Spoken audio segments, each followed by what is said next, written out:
We've had the land, me and Teresa, about 25 years. It had everything we wanted. When we were first looking, we wanted forest land mostly. We wanted some creeks, some water, a fairly inaccessible end of the road, just a quiet, natural place to kind of start our roots. And that's we were lucky to find this place. It had been abandoned 30, 40, 50 years, and so we pretty much started from scratch. It was probably one of the original farm sites in Kentucky.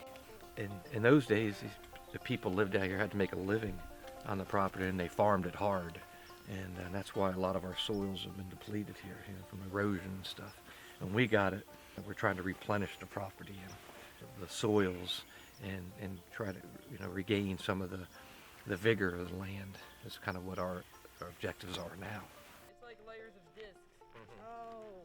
Back 25 years ago, growing shiitake or woodland mushrooms was fairly new in this country. We first started growing them commercially when we were doing a TSI, a timber stand improvement, and we had access to all this small timber logs and stuff that was ideal for growing shiitakes. So that first year we ended up with 500 shiitake logs, and then then we decided we're in the shiitake business. So that's how that all. Recently we've been doing a lot. We're getting ready for that incredible food show coming up this weekend.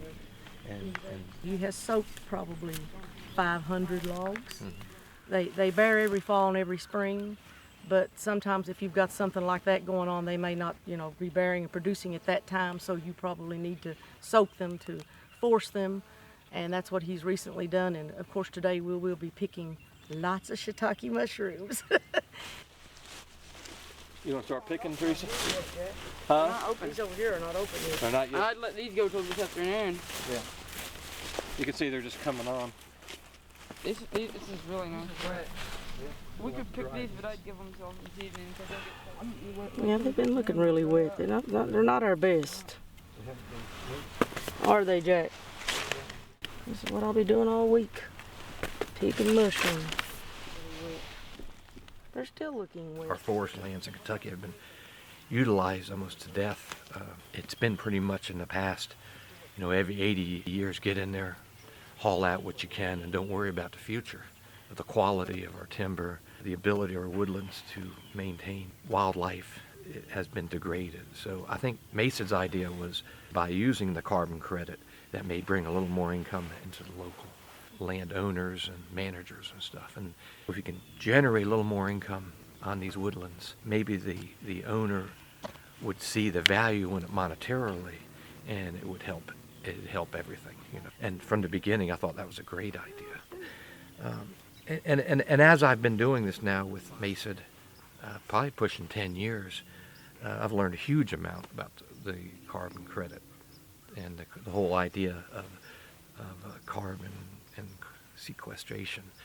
As far as my gain, obviously the knowledge of my woodlands has increased, and I have gotten some money.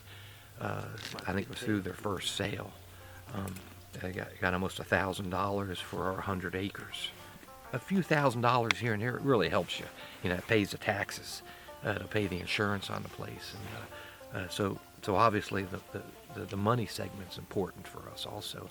But all I know is that it's an opportunity to do good work on your land, and it just makes sense to treat your forest lands good.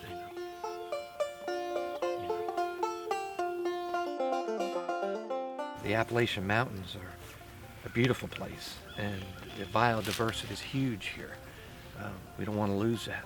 We want to keep it as healthy and intact as possible. And to me, the carbon offset is a means of helping keep these lands under the ownership of these families that have been here for generations.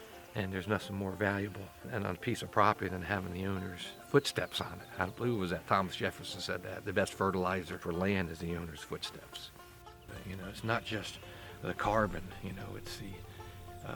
It's the wood, it's the clean water, it's the clean air, it's the whole package. It's our lives, the value of it.